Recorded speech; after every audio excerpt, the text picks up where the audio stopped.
Hello dear students, welcome to our channel the beauty of chemistry. मैं हूं आपका दोस्त Ritesh Dutt Sharma. Our online crash course session regarding target IIT JEE, NEET, Haryana PGT screening chemistry and KVS PGT 2020 is continuing the process and we are totally focusing about the block chemistry, or you can search any of the lecture of the block chemistry just by clicking block chemistry by NDS sir. You will get all my previous lecture regarding block chemistry। जो हमारे channel पर नए हैं उनको मैं बता दूं, इससे पहले हम ब्लॉक केमिस्ट्री के अंदर 3 लेक्चर्स कवर कर चुके हैं एस ब्लॉक केमिस्ट्री में, मतलब एस ब्लॉक एलिमेंट हम 3 लेक्चर्स में कवर कर चुके हैं। उसके बाद जो पी ब्लॉक केमिस्ट्री है ग्रुप नंबर 13 से लेकर ग्रुप नंबर 18 तक वो हमने 9 लेक्चर्स में कवर किया है। बहुत ही इंटरेस्टिंग लेक्चर आप देखेंगे। और उसके बाद D and F block chemistry को हम फोकस कर रहे हैं, वो 3 लेक्चर में फिनिश करेंगे। उससे प्रीवियस लेक्चर था हमारा D block elements in one shot. We discussed about the all the physical properties regarding D block chemistry in single shot lecture. This was the very interesting lecture.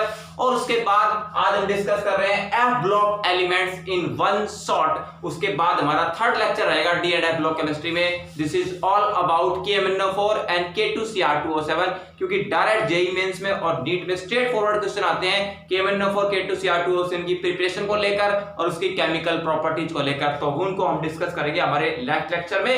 आज discuss करते हैं अभी F block elements in one shot.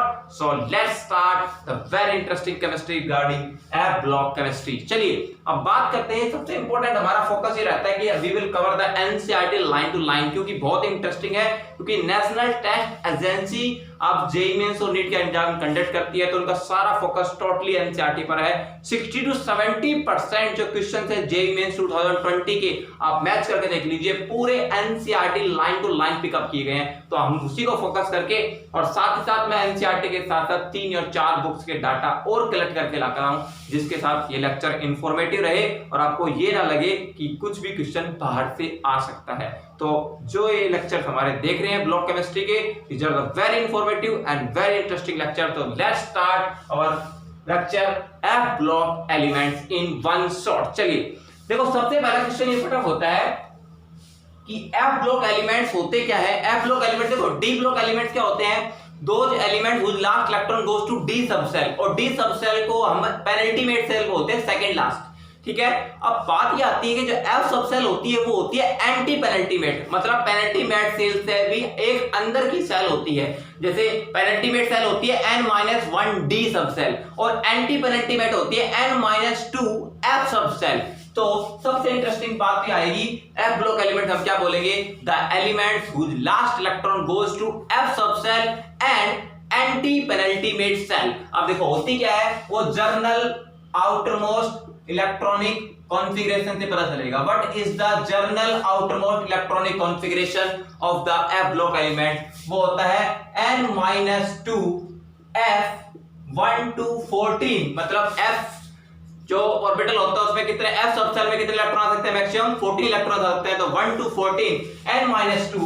उसके बाद N-1 D में 0 या 1, ये ध्यान रखना, या तो इलेक्ट्रॉन एक भी नहीं आएगा, D में आएगा तो 1 आएगा, एक से ज्यादा किसी में नहीं आएगा, चाहे आप कोई भी सीरीज के अंदर कोई भी एलिमेंट की इलेक्ट्रॉनिक कॉन्फ़िगरेशन फिलअप कर लेंगे। चलिए, और लास्ट में आएगा NS2। ये बहुत ही इंटरेस्टिंग है। This is the journal outermost electronic configuration of the F block elements. तो यहाँ पे N-2, और यहाँ पर बहुत इंटरेस्टिंग है, यहाँ पर N की जो वैल्यू है इट मे बी 6 और 7, बस केवल 6 या 7 ही हो सकती है। मतलब यहां से बहुत इंटरेस्टिंग कॉन्सेप्ट निकल कर आता है कि एफ ब्लॉक एलिमेंट्स के अंदर देयर आर 28 एलिमेंट्स। कितने एलिमेंट्स होते हैं? 28 एलिमेंट है। और 28 एलिमेंट्स में भी सबसे इंटरेस्टिंग है कि there are the 2 series of 14 elements each. बहुत इंटरेस्टिंग है, नोट डाउन कर लीजिए, डायरेक्ट स्ट्रेट फॉरवर्ड क्वेश्चन आते हैं। मतलब 28 एलिमेंट आते हैं एफ ब्लॉक एलिमेंट्स के अंदर, और 14 एलिमेंट्स की 14 एलिमेंट्स की 2 सीरीज आती हैं। These are the very interesting. तो n की वैल्यू अगर 6 पुट अप करते हैं, जैसे फॉर एग्जांपल आप n की वैल्यू अगर 6 पुट करते हैं, देखो यहां पर लिख देता हूं, for n is equal to 6। अगर n की वैल्यू 6 पुट करते हैं तो पुट करके देखिए, यहां पर आएगा 6s2 6 minus 1 5D 0 से 1, और 6 minus 2 4f1 to 14 और उस सीरीज को बोलते हैं 4f सीरीज। तो अगर n की वैल्यू 6 पुट करते हैं तो यहां पर आएगा आपका 4f1 to 14 और 5d 0 से 1 और 6s2। इस सीरीज को बोलते हैं 4f सीरीज। क्या बोलते हैं? 4f series. सारी इंफॉर्मेशन नोट कर लीजिए, स्ट्रेट फॉरवर्ड क्वेश्चन आते हैं, कई बार हलवा टाइप क्वेश्चन जिसको हम बोलते हैं जेईई मेंस और नीट के अंदर, तो बहुत इंटरेस्टिंग है। अब यहां पर एक पॉइंट निकल करके सामने आता है, अगर n की वैल्यू आप 6 पुट करते हैं तो ये सीरीज बनती है, इसको 4f सीरीज बोलते हैं। और इस सीरीज का एक बहुत इंटरेस्टिंग नेम है, दीज आर कॉल्ड लेंथेनॉइड्स। क्या बोलते हैं इनको? लेंथेनॉइड्स बोलते हैं। क्या बोलते हैं? लेंथेनॉइड्स। और उसमें 14 एलिमेंट्स आते हैं। कौन से एलिमेंट आते हैं लेंथेनॉइड्स के अंदर? एलिमेंट आते हैं सीरियम 58 से लेकर, सी सिंबल किसका है? सीरियम का। सीरियम 58 से लेकर ल्यूटिटियम 71 तक। ल्यूटिटियम एक एलिमेंट है, वो 71 एलिमेंट एटॉमिक नंबर है उसका। तो 58 एटॉमिक नंबर से 71 एटॉमिक नंबर तक क्वेश्चन पूछ सकते हैं आपसे कि व्हाट आर लेंथेनॉइड्स। तो हम क्या बोलेंगे? The elements which begins after lanthanum। lanthanum atomic number होता है 57 एटॉमिक नंबर होता है lanthanum। तो lanthanum के तुरंत बाद ये सीरीज स्टार्ट होती है, इसलिए इसको lanthanolids बोलते हैं। ठीक है, सो lanthanolids क्या होते हैं? The elements from atomic number 58 to 71 which are present just after lanthanum, these are called lanthanoids and these are called 4f series because the electrons are progressively filled in the 4s subcell। क्योंकि electron progressively एक के बाद एक किस में भरे जाते हैं? 4f सबसेल में भरे जाते हैं, इसलिए इसको 4f सीरीज बोलते हैं। तो this is a very interesting. n value 6 हमने पढ़ लिया। लेंथेनॉइड होते हैं सीरियम 58 से लेकर ल्यूटिटियम 71 तक। This is a very interesting. और lanthanoids are also called rare earth element. एक एक इंफॉर्मेशन आप नोट कर लीजिए, बहुत इंटरेस्टिंग है। क्या बोलते हैं इनको? रेयर अर्थ एलिमेंट बोलते हैं because these are found in the earth crust but in the very rare amount, that's why these are called rare earth element. ये सारी इंफॉर्मेशन लेंथेनॉइड के बारे में थी। अगर n की वैल्यू अगर आप 7 पुट करते हैं तो मैं यहां पर दूसरी इंफॉर्मेशन लेकर आता हूं। For n is equal to 7, अगर n की वैल्यू 7 पुट करेंगे तो आएगा 7s2 7 minus 1 6d और 7 minus 2 5f। तो ये सीरीज बनेगी 5f1 to 14 6d 0 या 1 और 7s2 और इस सीरीज को बोलते हैं 5f सीरीज। क्या बोलते हैं? 5f series. This is very interesting and this series is known as actinoids. क्या बोलते हैं इस सीरीज को? एक्टिनोइड्स बोलते हैं। नाम क्यों पड़ा? क्योंकि this series start just after element actinium having atomic number 89। ठीक है, तो एक्टिनियम के बाद स्टार्ट होते हैं ये थोरियम 90 से लेकर, कहां से? एलिमेंट है TH का मतलब होता है थोरियम, थोरियम एलिमेंट है। थोरियम 90 से लेकर Lw 103, Lw का मतलब होता है लॉरेंशियम, एलिमेंट का नाम क्या है? लॉरेंशियम। तो 90 से लेकर 103 तक एलिमेंट आते हैं, these are called actinoids and these are very interesting 5f series। क्या? और एक्टिनोइड क्यों बोलते हैं? Because these are present just after actinium 89। ठीक है, ये लेंथेनम 57 के बाद स्टार्ट होते हैं, इसलिए इनका नाम लेंथेनोइड पड़ा है इन 14 एलिमेंट्स का। और ये एक्टिनियम 89 के बाद 14 एलिमेंट की सीरीज आती है, तो that's why these are called actinoids. These are very interesting. और एक्टिनोइड्स में भी ध्यान रखना, elements from atomic number 92 and above atomic number 92, 92 ध्यान रखना, 92 92 या उससे ऊपर के जो एलिमेंट्स होते हैं, these are radioactive in nature. क्या होते हैं? Radioactive in nature, that's why these are called transuranic element। लिख लीजिए, the element from atomic number 92 और above, 92 या उससे ऊपर। ठीक है, इसमें आएंगे सीरीज में, तो 90 के बाद 91 92, तो 92 या उससे ऊपर के जो एलिमेंट होते हैं, these are called ट्रांसयूरेनिक एलिमेंट्स। ये इंफॉर्मेशन है, बहुत इंटरेस्टिंग है, नोट कर लीजिए। फिर हम स्टार्ट करेंगे one by one. Transuranic elements बोलते हैं, these are also called radioactive elements. लिख लीजिए, radioactive elements, very interesting because these are, जैसे यूरेनियम है, ये are used in the nuclear reactor, nuclear reactions होती है उनके ऊपर, न्यूक्लियर फिजन रिएक्शन। तो these are the very interesting two series of the 14 elements. और यहां पर एक इंटरेस्टिंग पॉइंट और बता दूं, जहां पर n की वैल्यू 6 है, वहां पर पीरियड नंबर 6 है। कौन से पीरियड में आते हैं, ये भी क्वेश्चन पूछा जा सकता है आपका कि लैंथेनोइड्स कौन से पीरियड में आते हैं। Lanthanoids are present in the 6th period, और जहां पर n की वैल्यू 7 है वहां पर पीरियड नंबर कौन सा है, 7। तो actinoids are present in period number 7। तो these are the two interesting information regarding general introduction regarding lanthanoids and actinoids.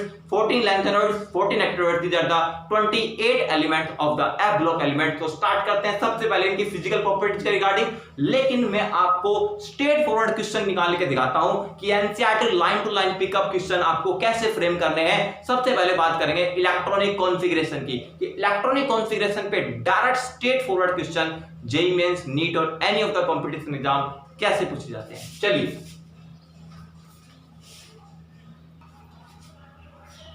चलिए स्टार्ट करते हैं। सबसे पहले इलेक्ट्रॉनिक कॉन्फ़िगरेशन डिस्कस करते हैं 4f सीरीज के बारे में। किसके बारे में, 4f सीरीज यानी कि लैंथेनोइड्स के बारे में। ठीक है, देखो अभी मैंने क्या बताया था, लैंथेनोइड्स के अंदर एलिमेंट आते हैं सीरियम 58 से लेकर ल्यूटिटियम 71 तक। ठीक है, अब एलिमेंट्स क्या क्या है, कैसे याद रखने की ट्रिक है उनकी, और मैं बहुत इंटरेस्टिंग वे में बताने वाला हूं, तो ध्यान से सुनिए, वेरी इंटरेस्टिंग।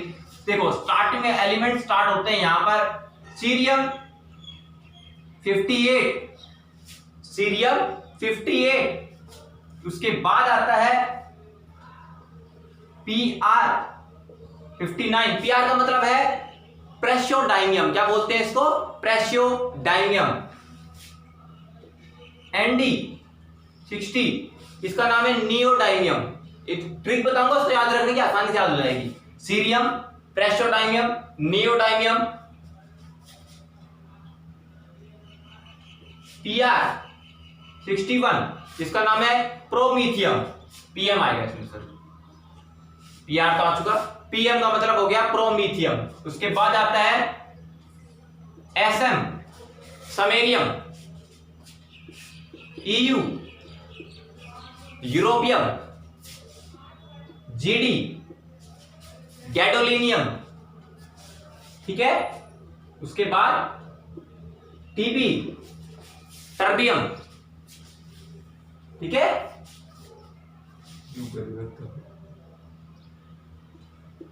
dy dysprosium 66। ठीक है,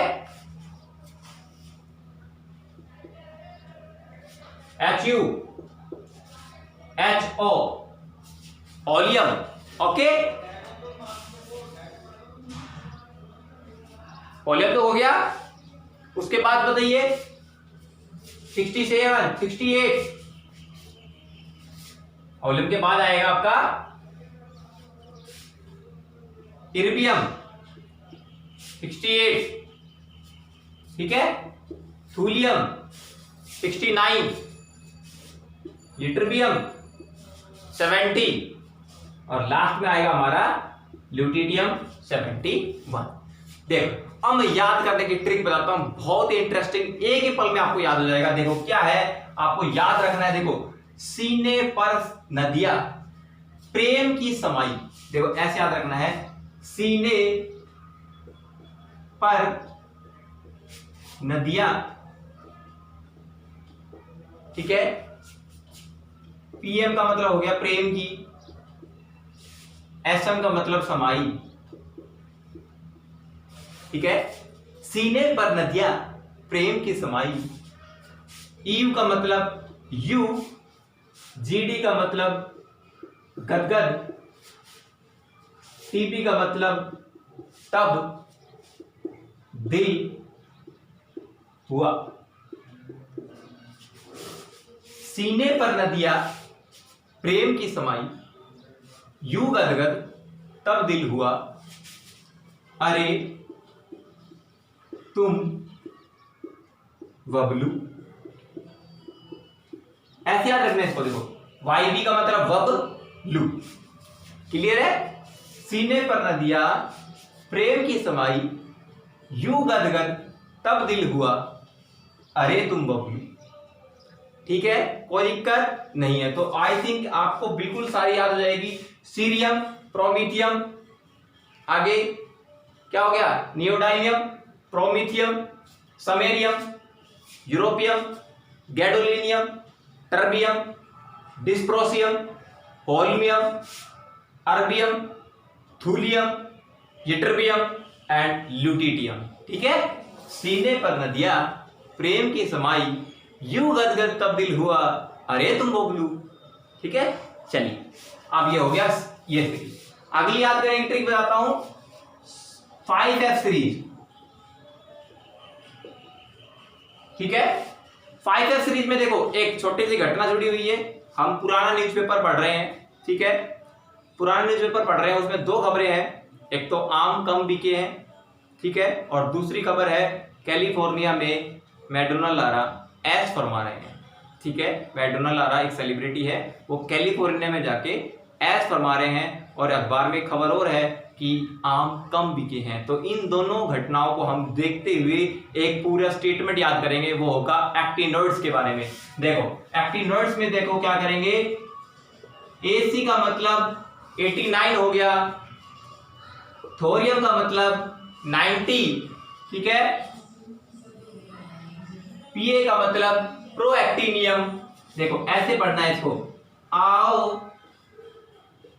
तुम्हें पढ़ाऊं, पढ़ाऊ हो गया।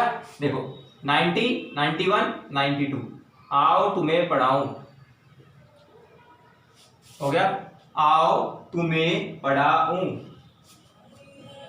न्यूज़पेपर नेपच्यूनियम 93, PU का मतलब पुराना। ठीक है, ये हो गया पुराना, और ये क्या हो गया, NP का मतलब न्यूज़पेपर। याद हो जाएगा, आओ तुम्हें पढ़ाऊं, आओ तुम्हें पढ़ाऊं, न्यूज़पेपर पुराना। कितना हो गया, 94। आम कम बिके, एक तो ये हो गया, तीन वर्ड याद रखना है, आम कम बिके। एम का मतलब हो गया 95, इसको बोलते हैं अमेरिशियम। 96 क्यूरियम, बीके बर्केलियम, 97 ऐसे याद रखना है, आम कम बिके, अमेरिशियम, क्यूरियम, बर्केलियम। उसके बाद कैलिफोर्निया में ऐश फरमाते मैडोना लारा। CF का मतलब 97, कैलिफोर्निया। ठीक है, कैलिफोर्निया जगह है, वहां पर ऐश फरमा रहे हैं। कैलिफोर्निया में एस का मतलब आइंस्टीनियम 98, कैलिफोर्निया में एस फरमाते फर्मियम 100, कैलिफोर्निया में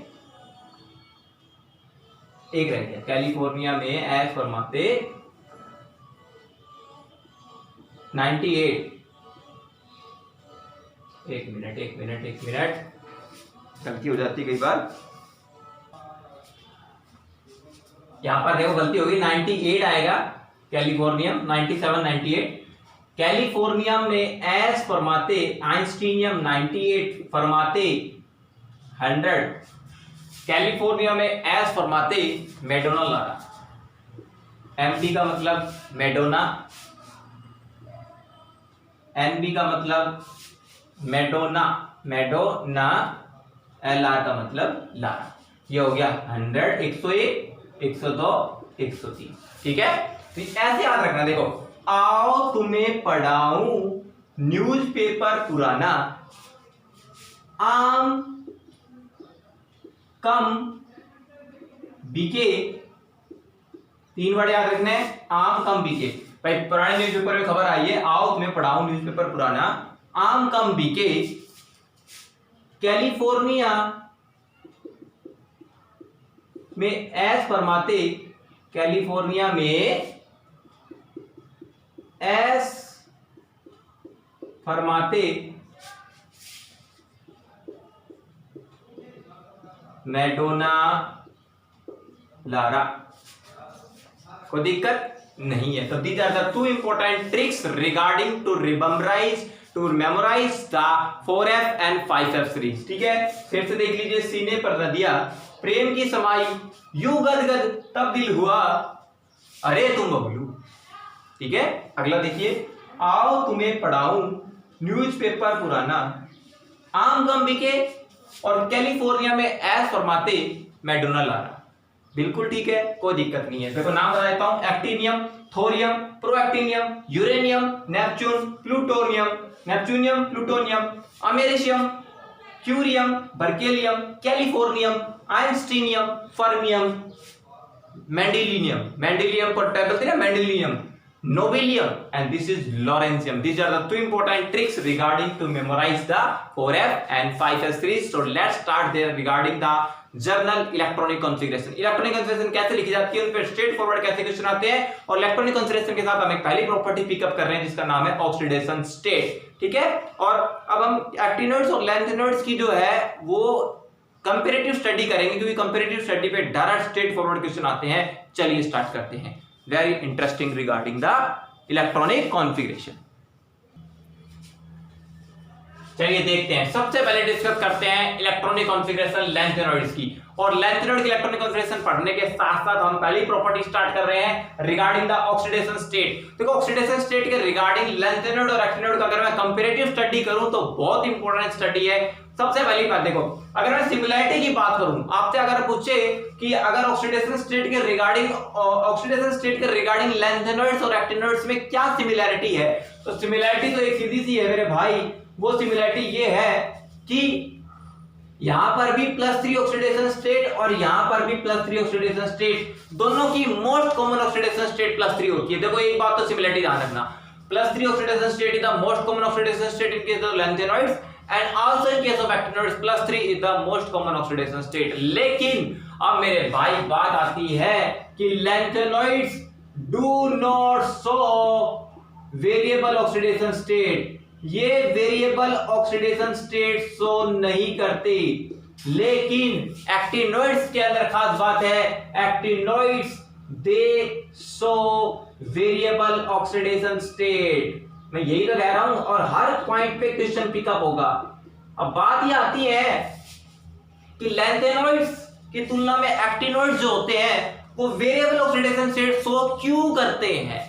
देखो उसका कारण है, कल मैंने आपको डिस्कस किया था, अगर आपने डी ब्लॉक केमिस्ट्री का लेक्चर मेरा देखा हो, बहुत इंफॉर्मेटिव लेक्चर है मेरे भाई, जरूर देखो। 135 मिनट का लेक्चर बहुत ही गर्मी के अंदर मैंने बनाया था, बहुत ही ईमानदारी के साथ और बहुत ही सच्ची श्रद्धा के साथ। आप उस लेक्चर को जरूर देखें, आपका एक भी क्वेश्चन जेईई मेंस नीट से बाहर से नहीं आएगा। बिल्कुल देखिए उस प्रीवियस लेक्चर को डी ब्लॉक केमिस्ट्री में। अब बात ये आती है कि एक्टिनोइड्स, देखो डी ब्लॉक केमिस्ट्री में पढ़ रहा था कि डी ब्लॉक के एलिमेंट जो होते हैं वो वेरिएबल ऑक्सीडेशन शो करते हैं। क्यों? क्योंकि उनमें n-1d और ns ऑर्बिटल्स के बीच में जो एनर्जी का गैप होता है बहुत ही स्मॉल होता है, इसलिए they can lose electron from both the orbitals from ns orbital and n-1d orbital. Actinoids में भी यही खास बात है। देखो एक्टिनोइड्स में कौन सी सीरीज भरी जाती है, एक्टिनोइड में भरी जाती है 5s सीरीज। ठीक है, तो 5s सीरीज के बाद आता है 6d और फिर आता है 7s। तो यहां पर एक बात निकल करके सामने आती है मेरे भाई, वो पॉइंट ध्यान से सुनना मेरी बात को।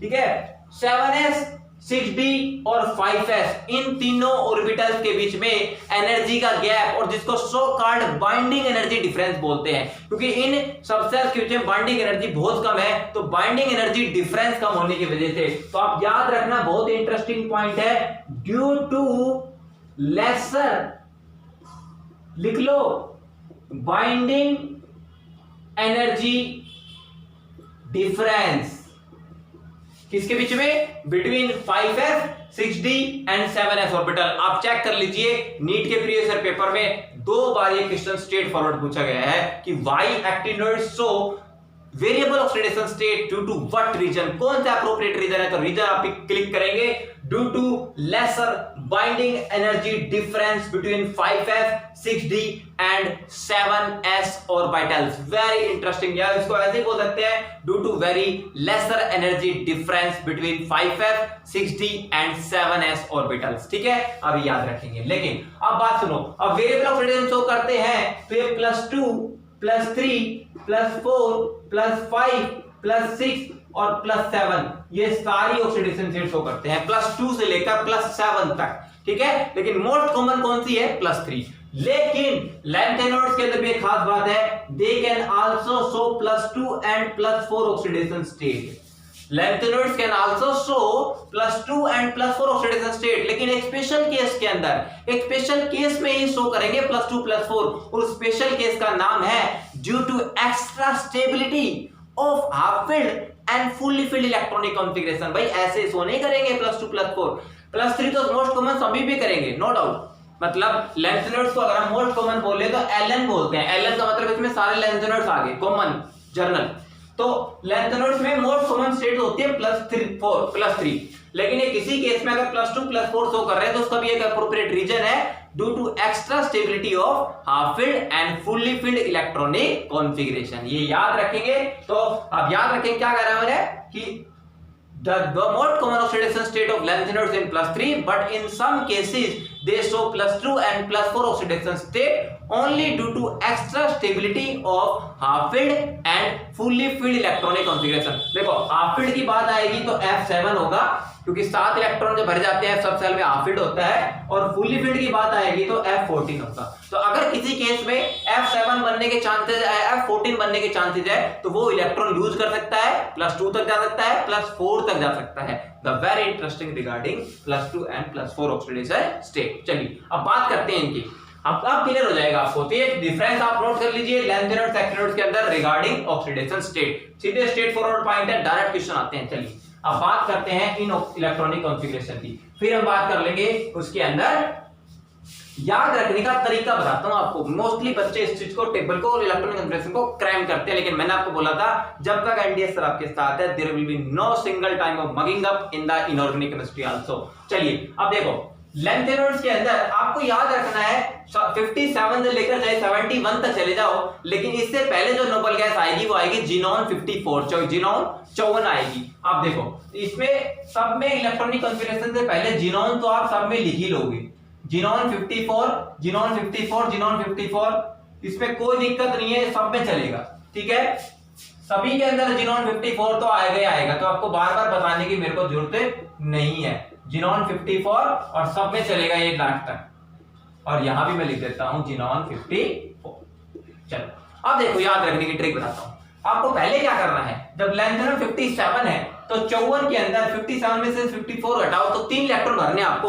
वो 3 इलेक्ट्रॉन आते हैं मेरे भाई, बाहर आता है 6s2 और अंदर आता है 5d1, और यहाँ पे अभी 4f में एक भी इलेक्ट्रॉन नहीं है, क्योंकि 4f में अभी 4f सीरीज स्टार्ट थोड़ी हुई है, क्योंकि 4f सीरीज तो सीरियम से स्टार्ट होगी ना। तो अभी 4f में कितने हैं, 0 इलेक्ट्रॉन है। तो अभी आप 4f में इलेक्ट्रॉन दिखाओ मत बिल्कुल भी, क्योंकि लैंथेनम जो है वो डी ब्लॉक एलिमेंट है, एफ ब्लॉक का नहीं है। एफ ब्लॉक स्टार्ट होता है सीरियम से। तो पहली बात क्लियर हो गई। तो अब देखो 57 आपको क्लियर हो गया। 57 में 5d1 है और 6s2 है, क्लियर है। अब 57 में 7 ऐड करो तो 64 हो जाएगा। देखो ट्रिक बता रहा हूं आपको, 57 के अंदर 7 ऐड करो 64 हो जाएगा, और 64 हो जाएगा तो पीछे का 5d1 और 6s2 एज इट इज रहने दो, और बीच में लगा दो 4f7। That's it, Bingo. ऐसी चीजों को पकड़ोगे तो बहुत मजा आएगा मेरे भाई। देखो 57 था, 7 ऐड कर दिया तो 64 हो गया। 64 का मतलब है आपको 7 इलेक्ट्रॉन डालने हैं। तो 5d1, मैंने बोला था डी में या तो 0 आएंगे, एक भी नहीं आएगा, एक आएगा। तो एक तो पहले से है ना, आपको 7 इलेक्ट्रॉन डालने थे। 7 कहां डालोगे, 4f7 में डाल दोगे, हो गया। अब देखो 64 में से 7 और ऐड करो तो क्या हो जाएगा, 71 हो गया ना। आपको क्या करना है, ये तो लास्ट में एज इट इज रहेगा, कौन सा 6s2 एज इट इज रहेगा, 5d1 एज इट इज रहेगा, 7 में 7 ऐड करो, ये हो जाएगा 4f40। बिंगो। ऐसे चीजों को सीखोगे भाई साहब बहुत मजा आएगा। अब देखो एक बात यहाँ पे क्लियर कट होगी आपकी कि आप 3 एलिमेंट उठा लो। आपके पास एक है लैंथेनम, एक हो गया गैडोलिनियम, एक आपके पास हो गया ल्यूटिटियम, ठीक है। ये 57, ये 64 और ये 71। इसमें आप 1 इलेक्ट्रॉन 2 इलेक्ट्रॉन यहां से निकाल सकते हो, 1 इलेक्ट्रॉन यहां से, 3 इलेक्ट्रॉन निकालते ही ये जिनॉन की इलेक्ट्रॉनिक कॉन्फ़िगरेशन अचीव कर लेगा। तो इसमें लैंथेनम की ऑक्सीडेशन स्टेट कितनी आएगी, +3 आएगी ना।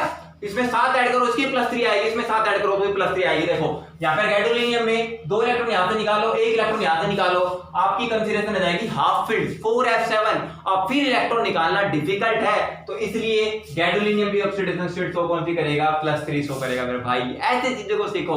अब देखो यहाँ पर 2 इलेक्ट्रॉन यहां से निकालो, 1 इलेक्ट्रॉन यहां से निकालो, 3 इलेक्ट्रॉन निकालने के बाद ये आगे fully filled configuration that is 4f14। तो यहां पर भी 4th इलेक्ट्रॉन नहीं निकाल सकते, यहां से ऑक्सीडेशन स्टेट कितनी आएगी, +3। तो that's why this is a very interesting 57, 64 और 71 याद रखना है आपको। चलिए अब बताता हूं बाकी इलेक्ट्रॉनिक कॉन्फ़िगरेशन, या नोट कर लेंगे। चलो अब आते हैं यहां पर। देखो याद रखने की ट्रिक सुनो, यहां पर 1 2 आ गया ना, क्या आ गया, 1 2। अब ऐड करते चले जाओ, बहुत आसान है, ऐड करते चले जाओ, ठीक है। देखो यहां पर क्या है, जिनोन 54 रहेगा, 5d1 6s2 और 4f1 आ जाएगा इलेक्ट्रॉन। कितना आ जाएगा, 4f1। सीरियम के अंदर एक इलेक्ट्रॉन 4f1 में आ गया, ठीक है। अब 4f में इलेक्ट्रॉन ऐड नहीं करने आपको, डी में इलेक्ट्रॉन घट जाते हैं। आपको याद रखना है एक रूल, इसमें रूल याद रखना है। तो 1 2 1 2 का मतलब इसमें 12 नंबर याद रखो।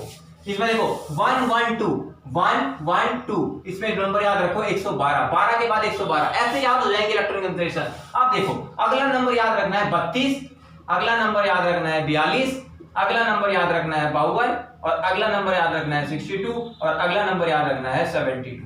This is the very interesting. देखो आपको बताता हूं, 32 का मतलब क्या है, 4f में 3 आएंगे और 6s2 आएगा, 5 डी इलेक्ट्रॉन नहीं है। 4f4 6s2, 4f5 6s2, 4f6 6s2, 4f7 6s2। That's it, Bingo. ऐसी चीजों को सीखो। देखो 63 का लिखना था ना, 63 का मतलब है 54, जिनोन 54, जिनोन 54, 54 के बाद 2 56 और 56 और 7, 56 और 7 63 हो गया ना। मतलब आपको ऐसे नंबर याद रखना है, 12 112 याद रख लिया। उसके बाद देखो 32 42 52 62 72, ठीक है। और 72 के बाद आ गया 712, 712 712। अब इसके बाद इलेक्ट्रॉन फिर से आप देखो 7 और एक 8 और तो 10 इलेक्ट्रॉन है। अब बनने 11 इलेक्ट्रॉन, कितने, 11, क्योंकि 54 में 65 जोड़ो, 54 में 65 में 54 घटाएंगे, 11 इलेक्ट्रॉन है। अब 11 इलेक्ट्रॉन से रूल स्टार्ट हो जाएगा फिर से अगला 92, इसके लिए आएगा 92 से 102, 102 से अगला आ जाएगा हमारा 112, 112 से अगला आ जाएगा हमारा 122, 122 से अगला जाएगा हमारा 132, और इससे अगला जाएगा हमारा 142। ये रूल है, बिंगो। देखो करना सिखाते हैं। यहां पर इलेक्ट्रॉन आएंगे जिनोन 54, ठीक है।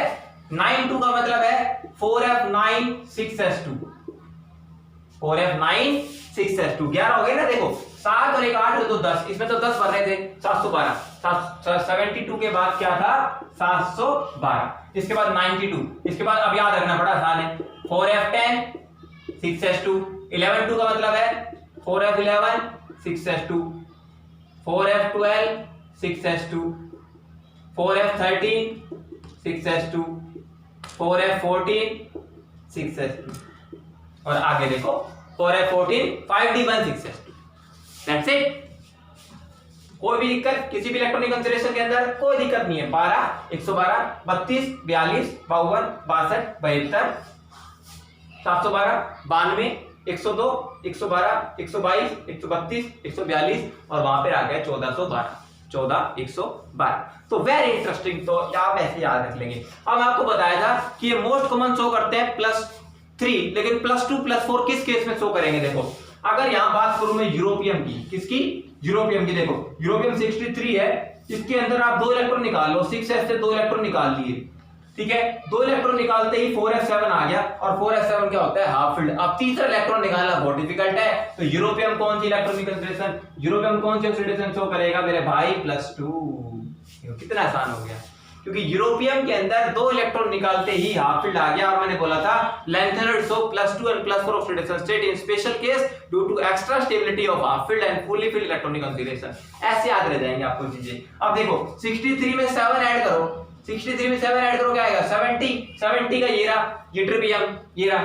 देखो 4f14 ये रहा ना, 4f14 6s2, 2 इलेक्ट्रॉन निकाल लो, तो क्या आएगा 4f14 आएगा और 4f14, तो यहाँ पर यूरोपियम 63 और YB का मतलब यूट्रियम 70, तो यहाँ भी इलेक्ट्रॉनिक कॉन्फ़िगरेशन में क्या आएगा +2 ऑक्सीडेशन स्टेट आएगी due to extra stability of half filled and fully filled electronic configuration. अब +4 का एग्जांपल सुनो, +4 में ले लो सीरियम। कौन सा? सीरियम। सीरियम के अंदर देखो आप 2 इलेक्ट्रॉन यहां से निकालो, 1 इलेक्ट्रॉन यहां से और 1 इलेक्ट्रॉन यहां से, जिनोन पे हो जाएगा, जिनोन नोबल गैस। तो सीरियम शो करता है मेरे भाई +4 ऑक्सीडेशन स्टेट। वेरी इंटरेस्टिंग, आपको याद रखना है, बहुत इंटरेस्टिंग क्वेश्चन भी है कि लैंथेनॉइड सीरीज में ऐसा कौन सा एलिमेंट है जो सबसे स्ट्रॉन्गेस्ट ऑक्सीडाइजिंग एजेंट है। याद रखना क्वेश्चन क्या बोला है मैंने, which is the strongest oxidizing agent in lanthanoid series. Example answer है पहला एलिमेंट दैट इज सीरियम, क्योंकि सीरियम अपनी +4 ऑक्सीडेशन स्टेट शो करता है और +4 ऑक्सीडेशन स्टेट लैंथेनॉइड की क्या है, हाईएस्ट ऑक्सीडेशन स्टेट। और आपको याद होना चाहिए कि एक एलिमेंट अपनी हाईएस्ट ऑक्सीडेशन स्टेट में ऑक्सीडाइजिंग एजेंट का काम करता है, क्योंकि अगर सीरियम +4 ऑक्सीडेशन स्टेट में है तो ये अपने आप को केवल रिड्यूस कर सकता है, अपने आप को ऑक्सीडाइज नहीं कर सकता further. So it has tendency to reduce itself, it has tendency to reduce itself, so it can oxidize others. That's why this is very interesting, strongest oxidizing agent in the lanthanide series. So cerium in the +4 oxidation state is the strongest oxidizing agent, strongest oxidizing agent. ठीक है, याद रखेंगे। अब देखो 58 के अंदर 7 add करो, 58 में 7 ऐड करोगे क्या आएगा 65, ये याद रखने की ट्रिक है। अब देखो 2 यहां से निकालो और 2 यहां से, 9 में से 2 निकालो कितना आएगा 7। तो टर्बियम, सीरियम के बाद टर्बियम जो होता है ना 65 एलिमेंट, ये कौन सा है 68, तो टर्बियम भी कौन सी शो करता है +4 ऑक्सीडेशन शो करता है। तो सीरियम और टर्बियम ये दोनों ऑक्सीडाइजिंग एजेंट है, लेकिन cerium is the more powerful oxidizing agent as compare to terbium. और जो ऑक्सीडाइजिंग एजेंट है तो जो +2 में होगा तो यूरोपियम क्या होगा, it is the strongest reducing agent. Very interesting, क्योंकि ये +2 ऑक्सीडेशन स्टेट में है और लैंथेनॉइड की मोस्ट कॉमन ऑक्सीडेशन स्टेट क्या होती है +3, तो +2 को +3 में जाने की बड़ी जल्दी है, तो ये इंपॉर्टेंट पॉइंट है। तो +2 वाला +3 में जा सकता है, तो it has tendency to oxidise itself to reduce others, so that's why it is the reducing agent। तो यूरोपियम होता है रिड्यूसिंग एजेंट लैंथेनॉइड सीरीज में और सीरियम होता है ऑक्सीडाइजिंग एजेंट लैंथेनॉइड सीरीज में। देखो मैं क्वेश्चन ऐसे फ्रेम करके लाया हूं आपके सामने, एनसीईआरटी के अंदर लाइन टू लाइन क्वेश्चन ऐसे पिकअप होते हैं। तो this is all about the electronic configuration regarding lanthanoids and the comparative study of the oxidation state of lanthanoids and actinoids. ठीक है, वेरी इंटरेस्टिंग। अब डिस्कस कर लेते हैं इलेक्ट्रॉनिक कॉन्फ़िगरेशन ऑफ एक्टिनॉइड्स, फिर उसके बाद हम 2 स्टडी करेंगे, एटॉमिक साइज का कंपैरिजन कर लेंगे, एक रिएक्टिविटी का कंपेयर कर लेंगे। उसके बाद लैंथेनॉइड और एक्टिनॉइड में इतने ही क्वेश्चन आते हैं मेरे भाई, उसके बाद ज्यादा क्वेश्चन नहीं आते हैं। चलिए स्टार्ट करते हैं oxidation electronic configuration of actinoids.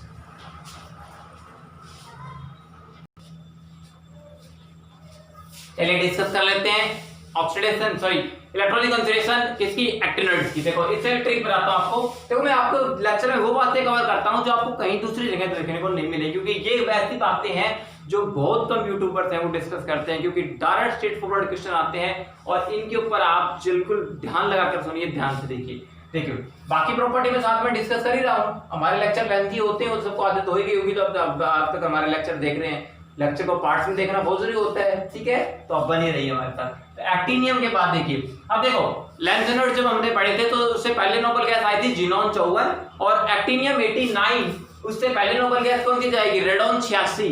तो रेडॉन 86 वो सबके अंदर नोबल गैस आ जाएगी। तो रेडॉन 86 के अंदर सब में आएगी, कोई दिक्कत नहीं है। यहां पे लिख देता हूं मैं रेडॉन 86, यहां भी आएगा रेडॉन 86, यहां भी चलेगी और यहां भी चलेगी, कोई दिक्कत नहीं है। ये कॉन्फ़िगरेशन हम मिटा देते हैं, कोई दिक्कत नहीं है। और यहां भाई क्या आएगा रेडॉन 86, यहां तक कोई दिक्कत नहीं है, ये मिटा। चलिए अब बात करते हैं इलेक्ट्रॉनिक कॉन्फ़िगरेशन की। तो अब बिल्कुल वही बात है, आपको बताता हूं रेडॉन 86 के बाद याद रखने की छोटी सी ट्रिक देखिए, थोड़ा सा इसमें क्या है, थोड़ा सा ट्विस्ट है कहीं पर, वो आपको याद रखने है। देखो पहला क्या है, मैंने आपको बताया था, यहां पर आता है 12, यहां पर आता है 22, ये तो आपको याद रखना है 12 22। देखो 12 का मतलब है 86 का मतलब 12 क्या आएगा, यहां पर आपके बार इलेक्ट्रॉन भरा जाएगा 6d1 और 7s2 के अंदर, 6d1 और 7s2 के अंदर। और यहाँ क्या भरा जाएगा, यहाँ पर 22 का मतलब है, यहाँ पर इलेक्ट्रॉन सुनिए 22 का मतलब बहुत इंटरेस्टिंग है, यहाँ पर 5f2 और 7s2 के अंदर भरा जाता है। ये थोड़ा सा ट्विस्ट है 12-22 के अंदर, तो इसको थोड़ा सा आपको याद रखना है। यहाँ पर 5f2 और 7s2, तो 12-22 ऐसे याद रखना है। अब सुनो 86 के अंदर अगर देखो ऐसे याद रखनी, ट्रिक बताता हूँ, अगर 86 के अंदर 8 ऐड कर दे तो कितना होता है, 94 होता है। 86 में अगर 8 ऐड कर दे कितना होता है, 94। तो 94 अगर आप प्लूटोनियम से लगा लीजिए, 94 होता है प्लूटोनियम।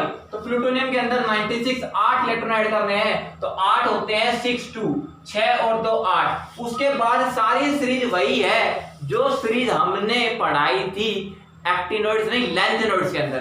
देखो 62 72, फिर क्या आएगा यहाँ पर 712, 712 के बाद 92 102 112 122 132 142 और यहां पर क्या था 14 12। ठीक है, देखो याद रखने की ट्रिक है, बिल्कुल आसान है। 62 का मतलब है 5f6 7s2। आगे क्या आएगा, रेडॉन 86, तो प्लूटोनियम होगा 94, 86 और 2 88 और 6 94। अब देखो 72 का मतलब 4f7 7s2, 4f7 7s2। उसके बाद ये देखो 712, इसका बिल्कुल वही आएगा 5f7 6d1 7s2, कोई दिक्कत नहीं है, ये भी हो गया। अब इसके बाद वही रहेगा 92 का मतलब 5f9 7s2, 5f10 5f10 7s2, 5f11 7s2, 5f12 7s2, 5f13 7s2, 5f14 7s2 और इसके बाद क्या आएगा इसमें 5f14 61 7s2। That's it, bingo।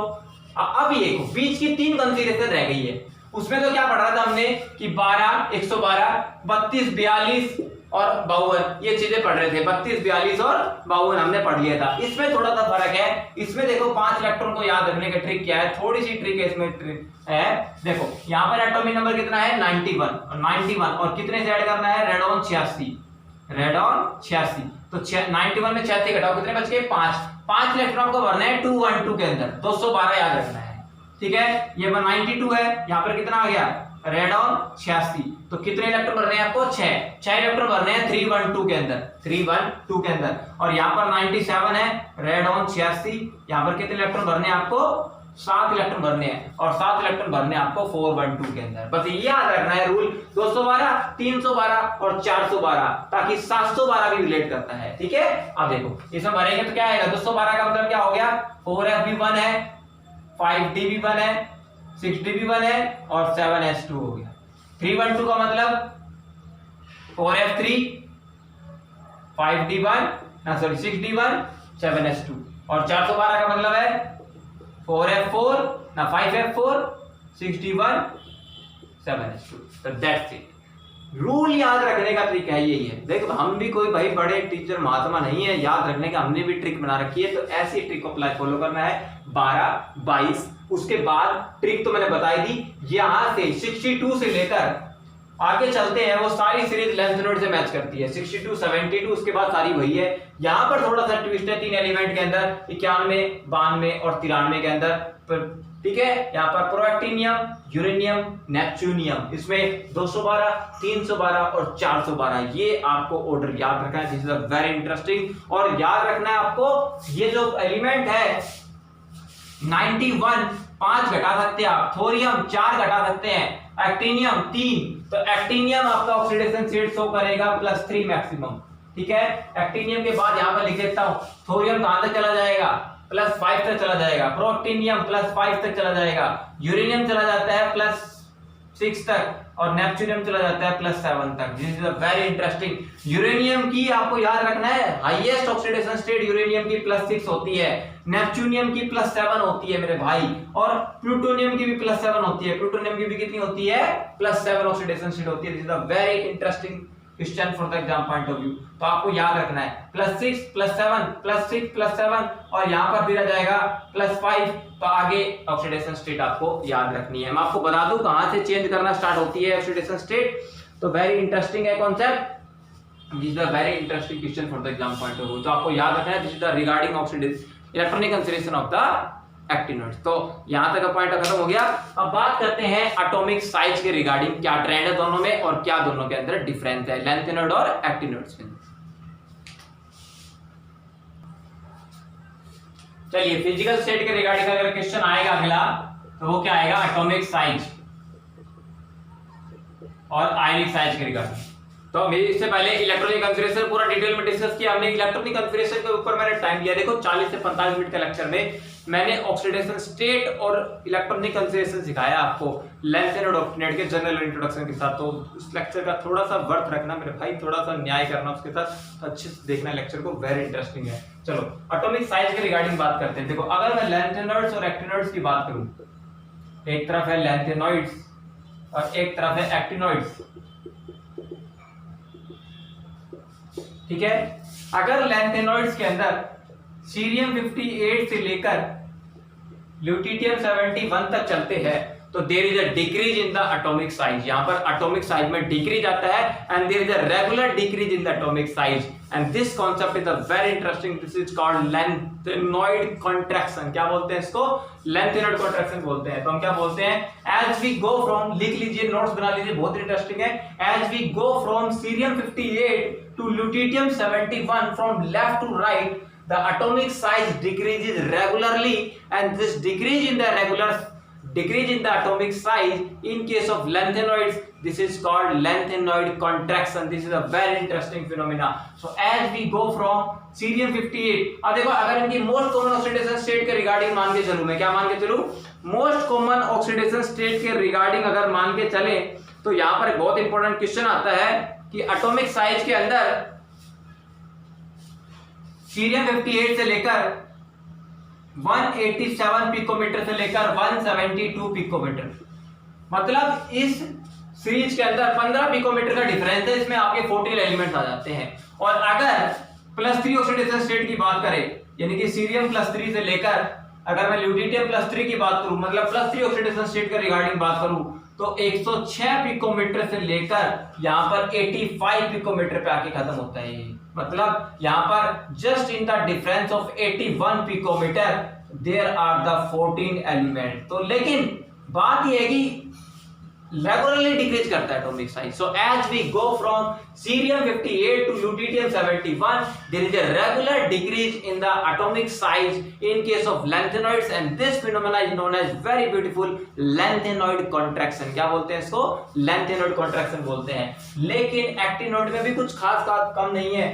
Actinoid में भी अगर हम एक्टिनियम के बाद थोरियम 90 से लेकर लॉरेंशियम 103 तक जाएं तो यहां पर भी एटॉमिक साइज में रेगुलर डिक्रीज आता है और उसका काम है एक्टिनोइड कॉन्ट्रैक्शन। देखो इस फिनोमेना का नाम है, यहां पे डिक्रीज आता है, इसको तो बोलते हैं एलसी। एलसी का मतलब है लैंथेनॉइड कॉन्ट्रैक्शन और यहां पर अगर डिक्रीज आता है तो इस कॉन्सेप्ट का नाम है AC, that is actinoid contraction. अब यहां पर पहला क्वेश्चन ये पुट अप होता है कि लैंथेनॉइड कॉन्ट्रैक्शन ज्यादा होता है, एक्टिनोइड कॉन्ट्रैक्शन ज्यादा होता है, बताइए लैंथेनॉइड कॉन्ट्रैक्शन ज्यादा होगा या एक्टिनोइड कॉन्ट्रैक्शन ज्यादा होगा। तो no doubt very interesting question, actinoid contraction is greater as compare to lanthanoid contraction. Lanthanoid contraction से एक्टिनोइड कॉन्ट्रैक्शन ज्यादा होता है, कारण रीजन तो पता होना चाहिए ना। देखो रीजन ये है क्योंकि लैंथेनॉइड के अंदर सबसेल भरी जाती है 4f सबसेल और एक्टिनोइड में सबसेल भरी जाती है 5f सबसेल। और मेरे भाई 5f सबसेल का जो शील्डिंग इफेक्ट होता है वो 4f सबसेल से पुअर शील्डिंग इफेक्ट होता है। 5f subshell has more poor shielding effect than 4f subshell. ये बहुत इंटरेस्टिंग क्वेश्चन, याद रखेंगे आप, ठीक है। यानी कि आप क्वेश्चन पुट होता है कि actinoid contraction is greater as compare to lanthanoid contraction. सुना आपने क्या बोला मैंने कि actinoid contraction is greater as compare to lanthanoid contraction because in case of actinoids 4f subcell is filled and shielding effect of the 4f subcell is much smaller than is much much poor than 4f subshell, यानी कि 5f subshell का जो shielding effect होता है ना वो 4f subshell से भी कम होता है, और शील्डिंग इफेक्ट कम होगा तो मेरे भाई इफेक्टिव न्यूक्लियर चार्ज बढ़ जाएगा, और इफेक्टिव न्यूक्लियर चार्ज बढ़ जाने से एटॉमिक साइज में ज्यादा डिग्री जाएगा। This is the very interesting. तो यहाँ पर एटॉमिक साइज के अंदर वेरिएशन डिफरेंस कम है, यहाँ पर एटॉमिक साइज में डिफरेंस है वो ज्यादा आएगा। This is the very interesting phenomena, actinoid contraction and lanthanoid contraction. ठीक है, फिर से क्या दे देता हूं, ध्यान से सुनिए। As we go from cerium 58 to lithium 71 there is a decrease in the atomic size regularly, this is called lengthened contraction, and as we go from thorium 90 to lawrencium 103 there is a decrease in the atomic size in case of actinoids, this is called actinoid contraction. Out of lengthened and actinoid contraction is much greater as compared to lengthened contraction, because in case of actinoids 5f subcell is filled and 5f subcell has lesser poor shielding effect as compared to 4f subcell. Hence, there is a more decrease in the atomic size in case of actinoids as compared to lanthanoids. This is a very interesting question regarding atomic size. आपको याद रखना है, ठीक है। Direct straightforward question आते हैं। आप question put up कर लेते हैं कि एक्टिनोइड जो लैंथेनोइड्स के अंदर लैंथेनोइड कॉन्ट्रैक्शन होता है ना, what are the consequences of lanthanoid contraction. Straight forward direct question आता है, ठीक है। चलो अब एक बात और कर लेते हैं यहाँ पर डिस्कस, यही बात चली रही है। तो अगर रिएक्टिविटी की बात की जाए तो लैंथेनोइड और एक्टिनोइड के अंदर रिएक्टिविटी की बात की जाए तो ध्यान रखना, अगर मैं यहाँ पर स्ट्रेट फॉरवर्ड रिएक्टिविटी की बात करूं तो रिएक्टिविटी की केस में ध्यान रखना actinoids are more reactive than lanthanoids, ठीक है। लैंथेनोइड्स और एक्टिनोइड्स की अगर रिएक्टिविटी का सवाल हो जाए तो ध्यान रखना है एक्टिनोइड्स आर मोर रिएक्टिव, कारण due to lesser ionization enthalpy, ठीक है। क्योंकि रिएक्टिविटी डिपेंड करती है directly tendency to lose electron, और इलेक्ट्रॉन लूज करने की टेंडेंसी कहीं ना कहीं एक्टिनोइड्स की ज्यादा होती है। तो that's why actinoids are more reactive as compare to, these are more prone to oxidation and more prone to react with halogen, hydrogen, acids. तो बहुत इंटरेस्टिंग है, actinoids are more reactive as compare to lanthanoid due to lesser ionization energy. This is the very interesting concept. तो आप क्या रखेंगे, और reactivity का हो गया, एटॉमिक साइज के बारे में बात हो गई। अब बात करते हैं, this is a very interesting concept, this is all about the consequences of lanthanoid contraction. Direct straightforward question आते हैं इस कॉन्सेप्ट के ऊपर कि लैंथेनोइड कॉन्ट्रैक्शन के ऊपर क्या कॉन्सिक्वेंसेस है और इनके ऊपर क्या क्वेश्चन बन सकते हैं। और रही बात रिएक्टिविटी की, तो आपको याद रखना है लैंथेनोइड्स को मोस्ट कॉमन क्या बोलते हैं, लैंथेनोइड्स को मोस्ट कॉमन क्या बोलते हैं, Ln। अगर आप रिएक्टिविटी की ही बात करते हैं तो एक पॉइंट यहाँ पर नोट कर लीजिए जो एनसीईआरटी के अंदर स्ट्रेट फॉरवर्ड दिया हुआ है। अगर यहाँ पर Ln की बात करते हैं तो Ln यहाँ पर क्या हो गए, लैंथेनोइड्स। Ln क्या हो गए, लैंथेनोइड्स, यानी कि एटॉमिक नंबर 58 से लेकर 71 तक सारे एलिमेंट आ गए, ठीक है। रिएक्टिविटी देखो, अगर जितने भी लैंथेनोइड्स है अगर इनकी रिएक्शन ऑक्सीजन के साथ करा दे, किसके साथ करा दे, ऑक्सीजन के साथ, तो लैंथेनोइड्स ऑक्सीजन के साथ रिएक्शन करके ऑक्साइड्स बनाते हैं और जनरल फार्मूला रहेगा Ln2O3। ये क्वेश्चन डायरेक्ट स्ट्रेट फॉरवर्ड आता है। मान लो आपको चार ऑप्शन दे रखे हैं, आपसे पूछ ले which is the common the general formula of the oxides of the lanthanoid. Lanthanoid के जो ऑक्साइड्स बनते हैं उनका जनरल फार्मूला क्या होता है, तो जनरल फार्मूला होगा Ln2O3, क्योंकि यहाँ पर Ln और ऑक्सीजन पे चार्ज होता है -2, लैंथेनोइड की मोस्ट कॉमन ऑक्सीडेशन स्टेट होती है +3, तो क्या फार्मूला बनेगा, Ln2O3 फार्मूला बनेगा। ऐसे आपको चीजों को लेकर चलना है। चलिए, ये तो हो गया ऑक्सीजन के साथ। अगर मैं नाइट्रोजन के साथ बात करूं, ये बहुत इंटरेस्टिंग है, नाइट्रोजन के साथ बात करूं तो ये लैंथेनोइड है, नाइट्रोजन है, नाइट्रोजन बनाता है नाइट्राइड, तो नाइट्रोजन को होता है -3, लैंथेनोइड को होता है +3, तो कट कर देंगे तो क्या बनेगा, LNN। तो लैंथेनम के साथ क्या बनते हैं, नाइट्राइड्स। तो आपसे पूछ ले लैंथेनोइड्स के जो नाइट्राइड्स होते हैं उनका जनरल फार्मूला LNN होता है। तो दीज आर द नाइट्राइड्स, क्या बोलते हैं ये, ऑक्साइड्स। हैलोजन के बाद डिस्कस कर लेते हैं। अगर इनकी रिएक्शन X2 मतलब कोई भी हैलोजन के साथ हो जाए तो हैलोजन आप लगा लीजिए, यहाँ पर X है और हैलोजन होता है -1, तो क्रॉस मल्टीप्लाई करेंगे तो जनरल फार्मूला क्या बनेगा, LnX3। तो ये क्या बनेंगे, हैलाइड्स ऑफ द लैंथेनॉइड्स। ऐसे फार्मूले डिराइव कर लीजिए आप, ठीक है, हो गया। और देखिए ऑक्सीजन के साथ हो गया, एसिड के साथ अगर लैंथेनॉइड की रिएक्शन कोई भी एसिड के साथ होती है तो मेरे भाई ध्यान रखेंगे हाइड्रोजन गैस निकलती है। कौन सी गैस निकलती है? हाइड्रोजन गैस निकलती है। ये भी इंपॉर्टेंट फिनोमेना है। अगर लैंथेनॉइड की रिएक्शन वाटर के साथ हो, this is the very interesting, water के साथ होगा तो हाइड्रोक्साइड बनेंगे, और हाइड्रोक्साइड बनेंगे जनरल फार्मूला NaOH, और साथ में हाइड्रोजन गैस भी निकलेगी। ये प्रोडक्ट आपको याद रखने हैं। मान लो आप रिएक्शन आ गई गैडोलिनियम, और गैडोलिनियम की रिएक्शन वाटर से आ गई तो आप क्या करोगे? गैडोलिनियम का हाइड्रोक्साइड बनाओगे, GdOH थ्राइस, प्लस कौन सी गैस निकलेगी? साथ में हाइड्रोजन गैस निकलेगी, तो LnOH थ्राइस। आपको पता होगा LnOH हाइड्रोक्साइड होता है -1, लैंथेनॉइड होता है +3, तो फार्मूला क्या बनेगा? LnOH whole thrice. तो this are the very interesting. तो कितनी रिएक्शन हो गई? ऑक्सीजन के साथ ऑक्साइड्स, नाइट्रोजन के साथ नाइट्राइड्स, हैलोजन के साथ हैलाइड्स, एसिड के साथ कौन सी गैस निकलेगी? हाइड्रोजन गैस, वाटर के साथ हाइड्रोक्साइड्स बनते हैं। और रिएक्शन बताइए मेरे को क्या क्या हो सकती है? नाइट्रोजन हो गए, एसिड हो गए, सल्फर। देखो जो रिएक्शन ऑक्सीजन के साथ होती है वही रिएक्शन सल्फर के साथ होती है, क्योंकि ऑक्सीजन पे चार्ज -2 होता है और सल्फर पर भी -2 होता है, तो ये बनेगा Ln2S3। ये होती जाता है लैंथेनॉइड सल्फाइड्स, ठीक है। और लास्ट रिएक्शन रह गई, अगर कार्बन के साथ हीटिंग कर दे एट 273 केल्विन टेम्परेचर, किसके साथ हीटिंग कर दे? कार्बन के साथ, तो लैंथेनॉइड के कार्बोहाइड्रेट जो होते हैं उनका जनरल फार्मूला LnC2 होता है। लैंथेनम के जो लैंथेनॉइड्स के जो कार्बोहाइड्रेट होते हैं जनरल फार्मूला ध्यान रखना है LnC2। This is very interesting. तो 1 2 3 4 5 6 7 these are the very important 7 reaction. 7 चक्र बन गया ये 7 चीजों का, तो बहुत इंटरेस्टिंग है। रिएक्टिविटी ध्यान रखेंगे, लैंथेनॉइड्स की रिएक्शन कैसे कैसे होती है, तो कौन कौन से कंपाउंड बनते हैं, direct straightforward question exam में आने लायक है। चलिए ये तो होगी सारी बातें। तो रिएक्टिविटी का चार्ट बना लीजिए, वीडियो को पॉज करके चार्ट बना लीजिए, कोई दिक्कत वाली बात नहीं है। अब बात करते हैं लैंथेनॉइड कॉन्ट्रैक्शन के कॉन्सिक्वेंसेस के बारे में। देखो लैंथेनॉइड कॉन्ट्रैक्शन के कॉन्सिक्वेंसेस क्या है? There are the 3 important consequences. 3 important consequences है। 3 इंपॉर्टेंट आपकी लैंथेनॉइड कॉन्ट्रैक्शन की एप्लीकेशंस है। कॉन्सिक्वेंसेस जिसको हम बोल सकते हैं, एप्लीकेशन पार्ट ही बोल सकते हैं। देखो सबसे पहले एप्लीकेशन क्या है? देखो ऑब्जर्व से पहले हमने पहले पढ़ा था कि जब हम 3D सीरीज है, एक 4D सीरीज है, एक 5D सीरीज है, 3D से 4D की तरफ चलते हैं तो नो डाउट एटॉमिक साइज बढ़ता है एंड नंबर ऑफ सेल्स बढ़ते हैं।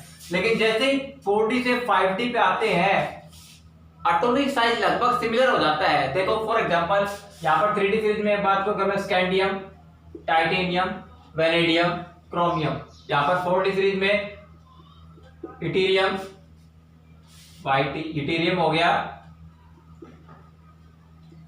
जिरकोनियम, नियोबियम, और यहाँ पर आएगा मोलिब्डेनम। 5D सीरीज के अंदर लैंथेनम 57, यहाँ पर आता है हाफनियम 72, टेंटेलम 73 और टंगस्टन 74। बहुत ही इंपॉर्टेंट क्वेश्चन है, ध्यान से सुनना। अगर लैंथेनॉइड कॉन्ट्रैक्शन पे क्वेश्चन आता है तो 4D series and 5D series के अंदर, 5D सीरीज के अंदर 3 पेयर है एलिमेंट्स के, और वो पेयर कौन कौन से हैं? देखो एक पेयर है जिरकोनियम हाफनियम, जिरकोनियम और हाफनियम, उसके बाद नियोबियम और टेंटेलम, उसके बाद मोलिब्डेनम और tungsten.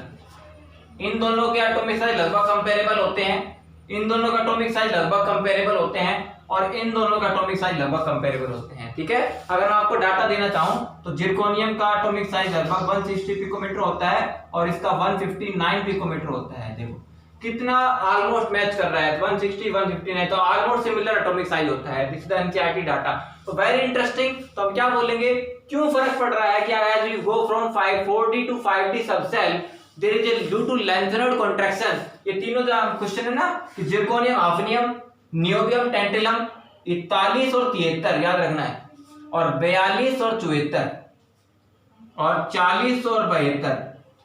Zirconium 40, hafnium 72, niobium 41, tantalum 73, molybdenum 42 and tungsten 74. These pairs have almost similar atomic size. In pair का क्या होता है? These have almost similar atomic size and ionic size also. Atomic size और आयनिक size लगभग almost क्या होते हैं, similar होते हैं। और फिनोमेना का नाम क्या है, ड्यू टू लैंथेनॉइड कॉन्ट्रैक्शन। ठीक है, जैसे जिरकोनियम अपनी हाईएस्ट ऑक्सीडेशन +4 शो करता है, हाफनियम भी +4 शो करता है। तो आपको याद रखना है जिरकोनियम +4 एंड हाफनियम +4 दोनों का एटॉमिक साइज लगभग सिमिलर होता है। ये क्वेश्चन नीट ने स्ट्रेट फॉरवर्ड पूछा हुआ है।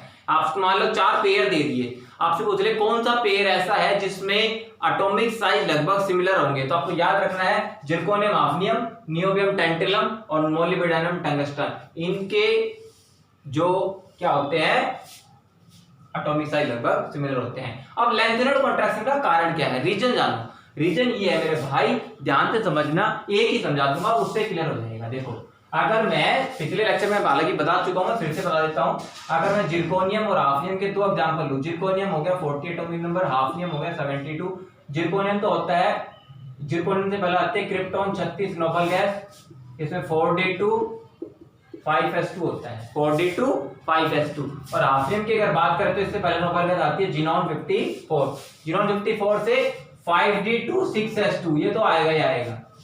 54 और 2 56 और 2 58। अब 14 इलेक्ट्रॉन जो बचते हैं वो 4s सीरीज में चले जाते हैं। किसमें, 4s सीरीज के अंदर। तो हम क्या बोलेंगे, अगर कोई एलिमेंट 5d सीरीज का है, देखो 5d सीरीज का एलिमेंट है, अगर कोई एलिमेंट 5d सीरीज का है तो there is involvement of the 4s subshell. तो उसमें 4s सबसेल की इन्वॉल्वमेंट होगी, क्योंकि छठा आ रहा है तो this is the period number 6। तो ध्यान रखेंगे पीरियड 6 के जब बात आती है तो 4s सीरीज का इन्वॉल्वमेंट हो जाता है। And due to involvement of the 4s subshell, और 4s सबसेल का मेरे भाई कल भी बताया था, that has very very poor shielding effect. और इसका पुअर फील्डिंग इफेक्ट होने की वजह से इफेक्टिव न्यूक्लियर चार्ज बढ़ जाता है। ठीक है, अगर due to poor shielding effect है तो जेड इफेक्टिव ये इंक्रीज कर जाएगा और एटॉमिक साइज मेरे भाई क्या कर जाएगा, डिक्रीज कर जाएगा। ये 2 फिनोमेना काम करते हैं। ठीक है, क्योंकि इफेक्टिव न्यूक्लियर चार्ज होता है Z-S। ठीक है, nuclear charge minus screening constant. अब 4s सबसेल का शील्डिंग इफेक्ट बहुत ही पुअर स्क्रीनिंग इफेक्ट होता है, तो s की वैल्यू बहुत कम होगी, और s की वैल्यू बहुत कम होगी तो z इफेक्टिव बढ़ जाएगा, और इफेक्टिव न्यूक्लियर चार्ज बढ़ जाएगा तो एटॉमिक साइज क्या हो जाएगा, घट जाएगा। और एटॉमिक साइज का घट करके वो 4d सीरीज के बराबर हो जाएगा, 4d सीरीज के बराबर हो जाएगा। तो हम क्या बोलेंगे, zirconium and hafnium have similar atomic size. क्यों, because in case of hafnium, ध्यान सुनना, because in case of hafnium या in case of 5d series element there is involvement of 4f subcell, and 4f subcell has very poor fielding effect, and due to poor fielding effect effective nuclear charge increases so high and atomic size decreases and it becomes lesser than or comparable to the 4d series element. This is the main reason of the lantanoid contraction. तो आप याद रखेंगे। ठीक है, तो this is the first consequence of the lantanoid contraction, and due to lantanoid contraction zirconium hafnium, niobium tantalum and molybdenum tungsten they have almost similar atomic size। अब discuss करते हैं कॉन्सिक्वेंस नंबर 2, मतलब दूसरा ऐसी क्या एप्लीकेशन है जो lanthanoid contraction के ऊपर डायरेक्ट स्ट्रेट फॉरवर्ड क्वेश्चन आने के चांसेस है।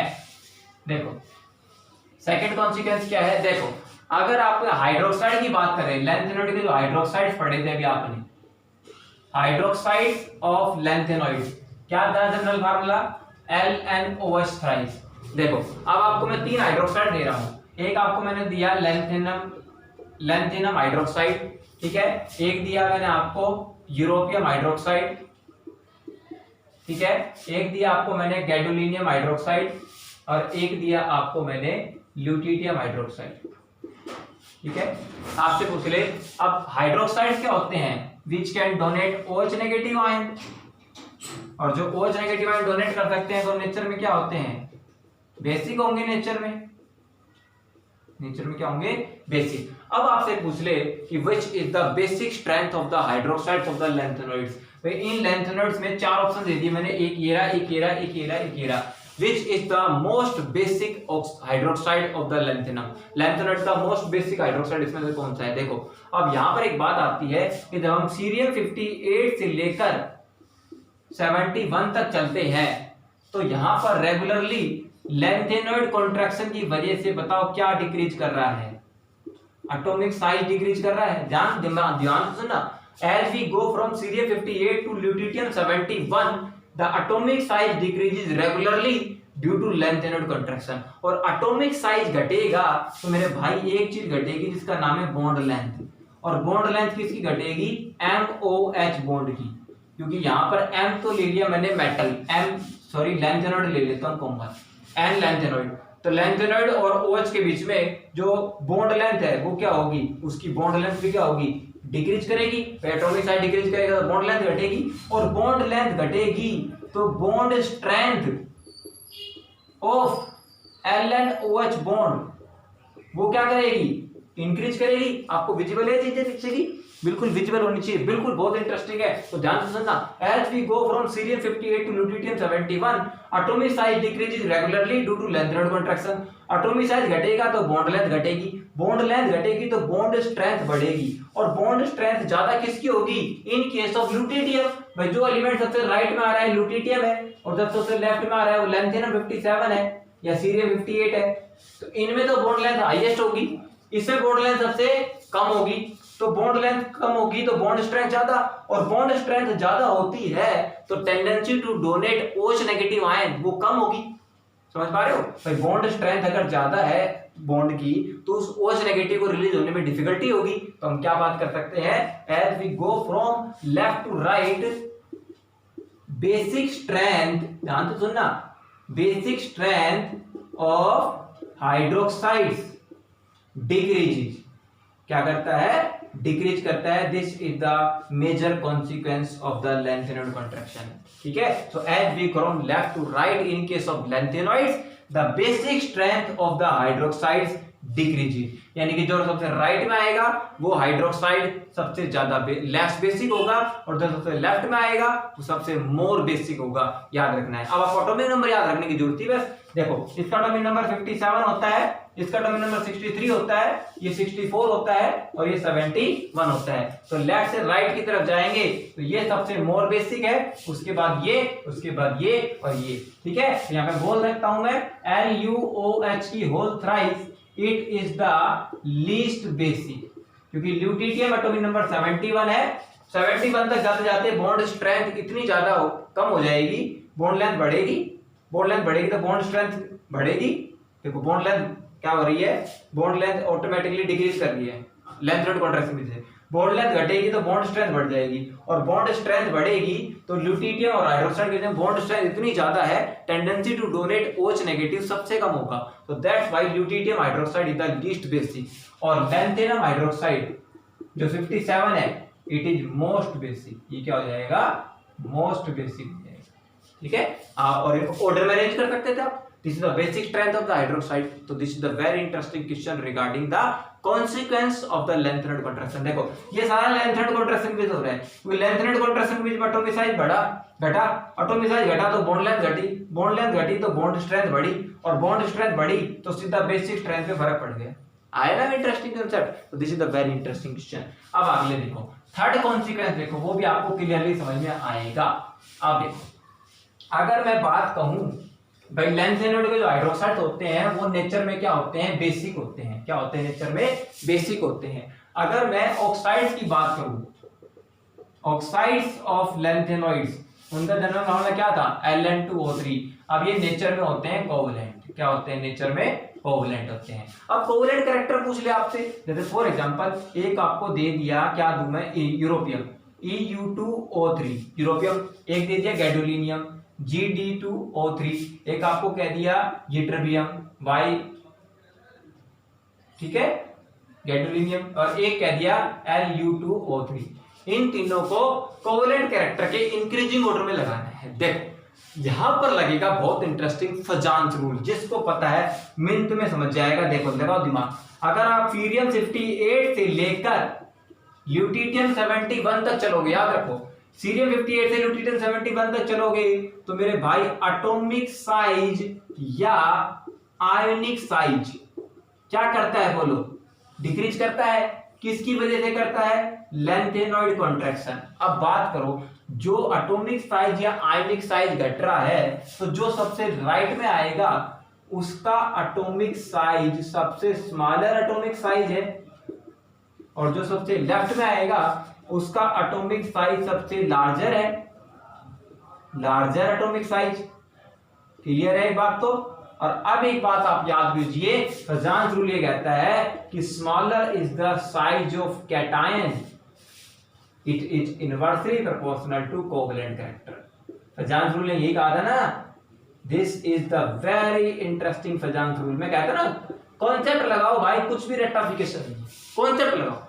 Smaller is the size of cation, more is the covalent character. अब देखो सबसे स्मॉल साइज कैटायन किसका होगा, जो सबसे राइट में आता है, क्योंकि लेफ्ट से राइट जाएंगे तो देखो लेफ्ट से राइट जाएंगे तो एटॉमिक साइज घटेगा, एटॉमिक साइज घटेगा, आयनिक साइज घटेगा, और जिसका एटॉमिक साइज सबसे छोटा है उसका आयनिक साइज सबसे छोटा होगा। और smaller is the atomic size, more is the covalent character. तो नो डाउट Lu2O3 इसका कोवेलेंट कैरेक्टर क्या होगा, मैक्सिमम, और इसका क्या होगा, तीनों में मिनिमम होगा। तो this will be the order of covalent character. मतलब लेफ्ट से राइट जाते हैं, basic strength of the hydroxide वो तो डिक्रीज करता है, और covalent character of the oxides increase करता है। तो लिख दो यहां पर कोवेलेंट कैरेक्टर ऑफ ऑक्साइड्स वो क्या करता है, इंक्रीजेज। ठीक है, because as we go from left to right due to lanthanide contraction atomic size decreases and smaller is the atomic size or smaller is the size of cation, more is the covalent character. So these are the three important consequences of the lengthenoid contraction. Clear हो गया आपको, very important. चलिए अब discuss कर लेते हैं छोटे छोटे इंपॉर्टेंट बातें, फिर उसके बाद लेक्चर को हम फिनिश अप करते हैं। तो देखो कितना इंटरेस्टिंग लेक्चर बन गया है एफ ब्लॉक केमिस्ट्री का, और एफ ब्लॉक केमिस्ट्री और D and F block chemistry हमारा पूरी तरह से फिनिश हो गया है। तीसरा लेक्चर देखना ना भूले D and F block chemistry का, वो है all about K2Cr27 and KMnO4, क्योंकि उसमें डायरेक्ट स्ट्रेट फॉरवर्ड क्वेश्चन आते हैं KMnO4 और K2Cr27 पे। 3 लेक्चर के बाद हमारा D and F block chemistry finish हो जाएगा। चलिए अब छोटे छोटे इंपॉर्टेंट पॉइंट और डिस्कस कर लेते हैं। देखो जितने भी लैंथेनॉइड्स होते हैं, all lanthanoids are silvery white, silver के कलर के, व्हाइट कलर के मेटल होते हैं। All lanthanoids are the silvery white soft metal. ठीक है, these are the silvery white soft metal. अब देखो इसमें एक इंपॉर्टेंट पॉइंट आता है, अगर आपसे पूछा जाए कि लैंथेनॉइड्स के अंदर ध्यान रखना 1000 से 2000 केल्विन, 1000 से 1200 केल्विन, ये इनकी मेल्टिंग पॉइंट की रेंज रहती है। याद रखना एनसीईआरटी का डाटा है। जितने भी लैंथेनॉइड होते हैं एटॉमिक नंबर 58 से लेकर 71 तक मेल्टिंग पॉइंट की रेंज कितनी होती है, 1000 से 1200 केल्विन। लेकिन इसमें ध्यान रखना एक एलिमेंट है Sm। कौन सा एलिमेंट है, Sm। ठीक है, समेरियम कहते हैं इसको, क्या बोलते हैं, समेरियम। ये भाई S से समेरियम और S से स्टील हार्ड, इसकी हार्डनेस सबसे ज्यादा होती है। क्वेश्चन पूछ सकते हैं आपसे कि लैंथेनॉइड सीरीज में ऐसा कौन सा एलिमेंट है जो सबसे हार्ड मेटल है, तो याद रखना samarium, SAMARIUM। It is the steel hard metal, और इट्स हार्डनेस, और हार्डनेस इंक्रीज होती है एटॉमिक नंबर बढ़ने के साथ साथ। तो स्टील हार्ड होता है और उसका मेल्टिंग पॉइंट लगभग 1623 केल्विन टेम्परेचर होता है, 1623 केल्विन टेम्परेचर होता है। This is the very interesting for the exam point of view, आपको याद रखना है, कोई दिक्कत नहीं है। तो चलिए और बात कर लेते हैं, और लैंथेनॉइड के बारे में जनरल कैरेक्टरिस्टिक क्या है जो direct straightforward question exam में आते हैं। अगर आयनाइजेशन एनर्जी की बात करें तो फर्स्ट आयनाइजेशन एनर्जी की रेंज होती है लगभग 600 किलोजूल पर मोल, और सेकंड आयनाइजेशन एनर्जी की जो वैल्यू होती है वो होती है 1200 किलोजूल पर मोल, नो डाउट। और ये जो डाटा है ना, it is just match with the calcium. ये डायरेक्ट स्ट्रेट फॉरवर्ड क्वेश्चन आ सकता है कि लैंथेनॉइड्स की जो रिएक्टिविटी है और मोस्टली जो आयनाइजेशन एनर्जी का ऑर्डर है वो किससे मैच करता है, वो एस ब्लॉक का एक एलिमेंट है जिससे मैच करता है, that is calcium. This is the very interesting question for the exam point of view. हम क्या कहेंगे, the first and second ionization energy in case of lanthanoid it is comparable with the S block element, that is calcium, and calcium is the alkaline earth metal. This is the very interesting question for the exam point of view. और अगली बात करते हैं, अगर reactivity की बात करूं तो ध्यान रखना लैंथेनॉइड के जो स्टार्टिंग के मेंबर्स होते हैं, अर्ली मेंबर्स, उनकी जो रिएक्टिविटी होती है वो तो मैच करती है कैल्शियम के साथ। ये डायरेक्ट स्ट्रेट फॉरवर्ड क्वेश्चन आते हैं कि the early members of the lanthanoids there reactivity match with which element, calcium के साथ। और जितने भी लेट मेंबर्स आते हैं, बाद में जो मेंबर आते हैं, लेट कमर्स आगे राइट में आते हैं, उनकी जो रिएक्टिविटी होती है वो बाद में मैच करने लग जाती है एल्यूमिनियम के साथ। This is the very interesting concept for the exam point of view, ध्यान रखना। The early members of the lanthanoids, their reactivity match with the calcium, and the later member of the lanthanoid, their reactivity match with the aluminium, ठीक है। और standard reduction potential soon low. The standard reduction potential values of the lanthanoids, the standard reduction potential value of the lanthanoid ranges from -2.2 to -2.4, ये values की match करती है, ध्यान रखना ये। और यूरोपियन को छोड़कर ध्यान रखना, एक्सेप्ट यूरोपियम, यूरोपियम के केस में जो ई नोट की वैल्यू होती है यूरोपियम +2 से लेकर यूरोपियम के अंदर वो -2.0 वोल्ट होती है, -2.0 वोल्ट। मतलब इसकी स्टैंडर्ड रिडक्शन पोटेंशियल सबसे कम है, और स्टैंडर्ड रिडक्शन पोटेंशियल सबसे कम है इसलिए सबसे स्ट्रॉन्गेस्ट रिड्यूसिंग एजेंट है, ध्यान रखना। यूरोपियम का SRP value, standard reduction potential value 63 atomic number है।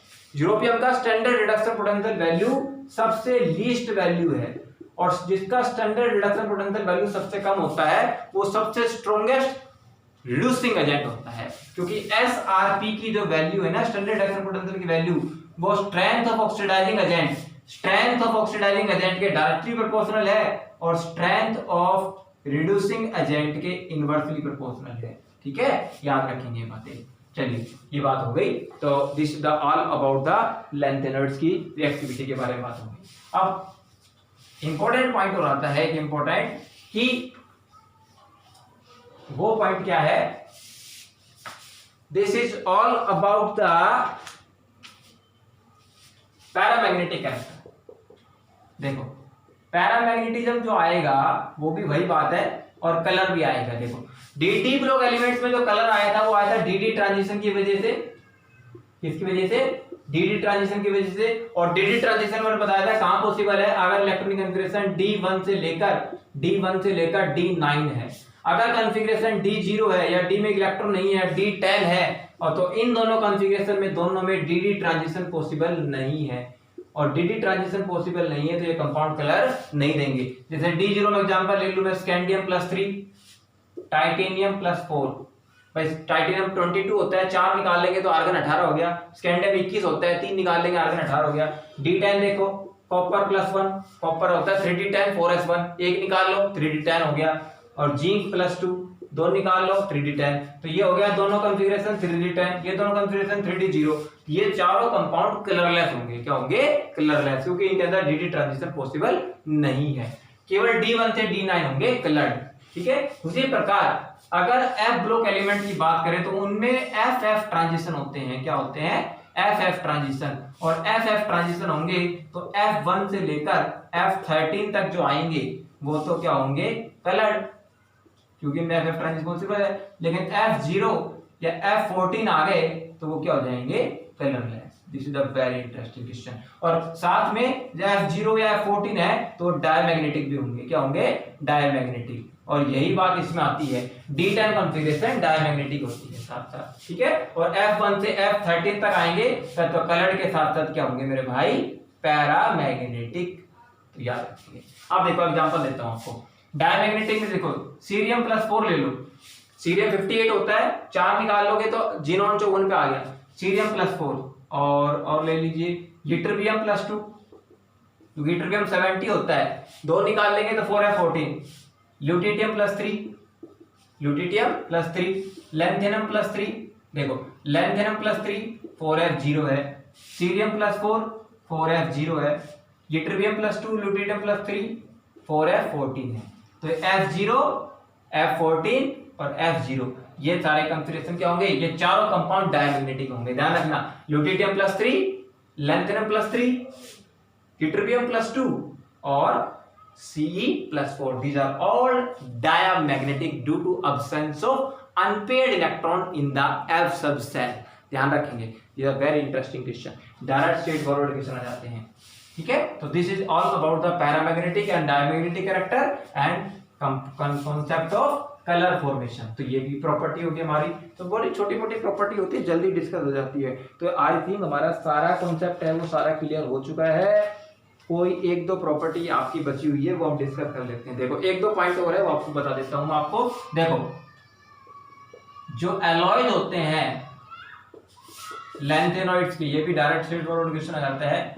लैंथेनॉइड्स के जो एलॉयज होते हैं उनको मिक्स्ड मेटल कहते हैं। क्या बोलते हैं? Mixed metal, MISCH mixed metal. और इसमें मिक्स्ड मेटल के अंदर ध्यान रखेंगे 95% तो आपका लैंथेनॉइड होते हैं, 95% लैंथेनॉइड होते हैं, 5% आयरन होता है। और इसमें कुछ ट्रेसेज में होते हैं कार्बन, सल्फर, ठीक है। ये कुछ एलिमेंट आपके हो सकते हैं। ट्रेसेज में कार्बन हो गया, सल्फर हो गया, कैल्शियम हो गया, एल्यूमिनियम हो गया, ये एलिमेंट जो ट्रेसेज में हो सकते हैं। लेकिन मेनली क्या होंगे?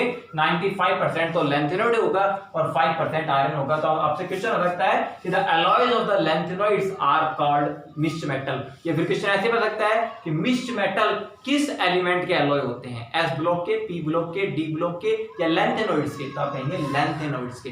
लैंथेनॉइड्स के एलॉयज मिक्स्ड मेटल कहलाते हैं। This is the very interesting. और मैग्नीशियम बेस्ड एलॉय होते हैं। बुलेट सीट्स बनाने में, लिख लो, बुलेट सीट्स बनाने में काम आते हैं। ये बहुत ही इंटरेस्टिंग क्वेश्चन है। बुलेट सीट्स बनाने में, लाइटर के फ्लिंट बनाने में काम आते हैं ये, ठीक है। और लास्ट हम पढ़ लेते हैं, वेरी लास्ट टॉपिक, बस 5 मिनट का है। Applications of D and F block element, ठीक है। एफ ब्लॉक का तो पढ़ लिया, मोस्टली एलॉय होते हैं मिक्स्ड मेटल। डी ब्लॉक के अंदर देखो कौन कौन से क्वेश्चन आते हैं। चलिए straight forward. The D block के अंदर वेनेडियम पेंटॉक्साइड, साथ साथ देखते जाना, और उनके ऊपर स्ट्रेट फॉरवर्ड क्वेश्चन आते हैं कई बार। Vanadium pentoxide, iron, molybdenum, platinum, manganese dioxide, ठीक है। और क्या होगा?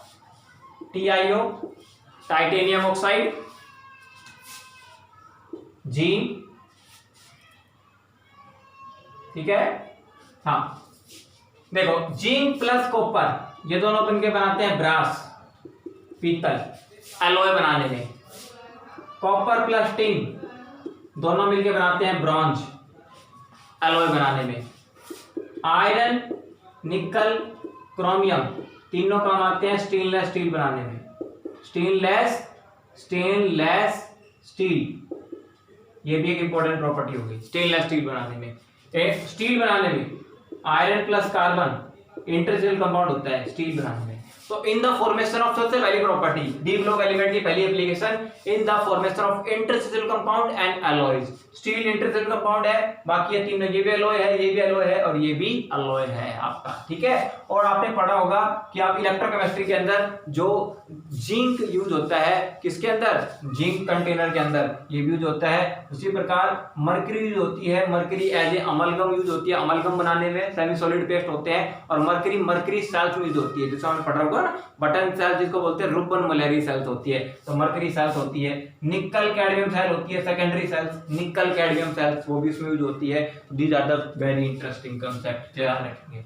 और देखो, कॉपर, सिल्वर, गोल्ड एक ही फैमिली में आते हैं। कॉपर के नीचे सिल्वर, सिल्वर के नीचे गोल्ड, इन तीनों के सिक्के बनते हैं। सोने के सिक्के, चांदी के सिक्के, नहीं, तांबे के सिक्के, चांदी के सिक्के, सोने के सिक्के, इन तीनों एलिमेंट्स को क्वाइनेज मेटल कहते हैं। क्या बोलते हैं? Coinage metal. और ग्रुप नंबर 11 में आते हैं। ग्रुप नंबर 11 के तीनों मेटल होते हैं, these are called coinage metal because these are used to prepare the coins. तांबे के सिक्के, चांदी के सिक्के, सोने के सिक्के, is a very interesting concept, ठीक है। वेनेडियम पेंटॉक्साइड एक कैटलिस्ट का काम करता है। वेनेडियम यहाँ पर ऑक्सीडेशन स्टेट +5 में है, सल्फर डाइऑक्साइड से सल्फर ट्राइऑक्साइड बनाने में। जब हम H2SO4 की प्रिपरेशन पढ़ रहे होते हैं during the contact process, direct straightforward question आता है। अमोनिया बनाने की प्रिपरेशन होती है, नाइट्रोजन और हाइड्रोजन मिलकर, नाइट्रोजन और हाइड्रोजन मिलकर अमोनिया बनाते हैं, तो दिस इज कॉल्ड हाबर प्रोसेस। और हाबर प्रोसेस में आयरन कैटलिस्ट होता है और मोलिब्डेनम प्रोमोटर होता है। डायरेक्ट स्ट्रेट फॉरवर्ड क्वेश्चन आता है। प्लेटिनम ओस्टवाल्ड प्रोसेस के अंदर, ओस्टवाल्ड प्रोसेस के अंदर क्या बनाते हैं? कंसंट्रेटेड HNO3 प्रिपेयर करते हैं तो ओस्टवाल प्रोसेस में प्लेटिनम यूज होता है जब हम अमोनिया के ऑक्सीडेशन करके नाइट्रोजन ऑक्साइड बनाते हैं, ठीक है। और MnO2 याद होना चाहिए आपको, ड्राई सेल्स में यूज होता है। किसमें? ड्राई सेल्स, जो प्राइमरी सेल्स होती है ड्राई सेल। और MnO2 का एक इंपॉर्टेंट यूज है, ये KClO3 की जो डिकम्पोजिशन करते हैं KCl+O2, ये इसमें यूज होता है। और MnO2 का एक बहुत इंपॉर्टेंट यूज है, दिस इज कॉल्ड पायरोलुसाइट ओर। इसको क्या बोलते हैं? MnO2 को ध्यान रख लो, MnO2 को बोलते हैं पायरोलुसाइट ओर होता है ये मैग्नीज का। और इससे पोटेशियम परमैंगनेट की प्रिपरेशन होती है। KMnO4 की प्रिपरेशन में काम आता है कौन सा ore? MnO2। This is called pyrolusite ore. This is a very interesting. और TiO टाइटेनियम का ऑक्साइड होता है, ये पिगमेंट इंडस्ट्री में काम आता है। पिगमेंट मतलब पेंट इंडस्ट्री के अंदर, पेंट के अंदर बहुत अच्छा कंपाउंड होता है ये टाइटेनियम ऑक्साइड का, ठीक है, याद रखिए। टाइटेनियम का एक कंपाउंड और है जिसका नाम है TiCl4 और ट्राई इथाइल एल्यूमिनियम। देखो याद रखना है इसको, TiCl4 और ट्राई इथाइल एल्यूमिनियम, इन दोनों के कॉम्बिनेशन को बोलते हैं जिगलर-नाटा कैटलिस्ट। क्या बोलते हैं? जिगलर-नाटा कैटलिस्ट। और ये जो कैटलिस्ट है वो हाई डेंसिटी पॉलीथीन बनाने में काम आता है। लिख लेना, हाई डेंसिटी पॉलीथीन बनाने में काम आता है जिगलर-नाटा कैटलिस्ट। टाइटेनियम टेट्राक्लोराइड और triethyl aluminium, this is called Ziegler Natta catalyst, NaTTA, Ziegler Natta catalyst used in the preparation of high density polythene. और लास्ट एक इंपॉर्टेंट यूज और सुन लीजिए, जब आप पढ़ते हो ना कि hydrogen in presence of nickel, this is hydrogenation reaction, कि वेजिटेबल ऑयल को वेजिटेबल घी में कन्वर्ट करते हैं, तो this is the very important used in the manufacturing of the vegetable ghee from the vegetable oil, hydrogen in presence of निकल। और last और सुन लीजिए वेरी इंटरेस्टिंग, पैलेडियम का जो डाइक्लोराइड है इन प्रेजेंस ऑफ किसके साथ? इन प्रेजेंस ऑफ CuCl2, कॉपर का क्लोराइड के साथ, ये यूज होता है वैक्टर प्रोसेस में। किसमें? Vector process. लिख लो, डायरेक्ट हीट प्रोडक्शन आता है। वैक्टर प्रोसेस में पता है क्या होता है? आपके पास मान लो अगर इथीन है, लिख लो इथीन है, इथीन से तो बनता है इथेनल। अगर इथीन में आप पास कर रहे हो PdCl2 और CuCl2 की प्रेजेंस में, वैक्टर प्रोसेस होता है, इथीन से इथेनल बनता है। और आपके साथ अगर प्रोपीन है, क्या है? प्रोपीन, तो प्रोपीन से बनता है एसीटोन। एसीटोन का मतलब प्रोपेन टू वन, प्रोपेन से मतलब एसीटोन, तो प्रोपीन से एसीटोन बनता है, इथीन से इथेनल बनता है। मतलब 2 कार्बन की एल्कीन एल्डिहाइड बनाती है और 3 कार्बन की एल्कीन कीटोन बनाती है in the presence of PdCl2 and presence of CuCl2। और CuCl2 यहाँ पर एक को कैटलिस्ट का काम करता है। किसका? को कैटलिस्ट का। मेन कैटलिस्ट कौन है? PdCl2। This is the very interesting applications regarding D and F block element. So this is all about the chemistry behind F block chemistry. This is all. तो आज का लेक्चर हमारा समाप्त होता है। कल का लेक्चर देखना ना भूले, all about K2CR2O7 and KMnO4। उसके बाद हमारी ब्लॉक केमिस्ट्री को हम फिनिश करने वाले हैं। और ब्लॉक केमिस्ट्री के रिगार्डिंग आपकी जितनी भी राय है कमेंट सेक्शन में जरूर बताएं। And just please watch description, I have done so much request from you, I need your support. So let's start. मिलते हैं अगले लेक्चर में नए जोश के साथ, नए जुनून के साथ। तब तक हमारे साथ बने रहिए एंड डोंट फॉरगेट, लक्ष्य को हरा लो पाना है।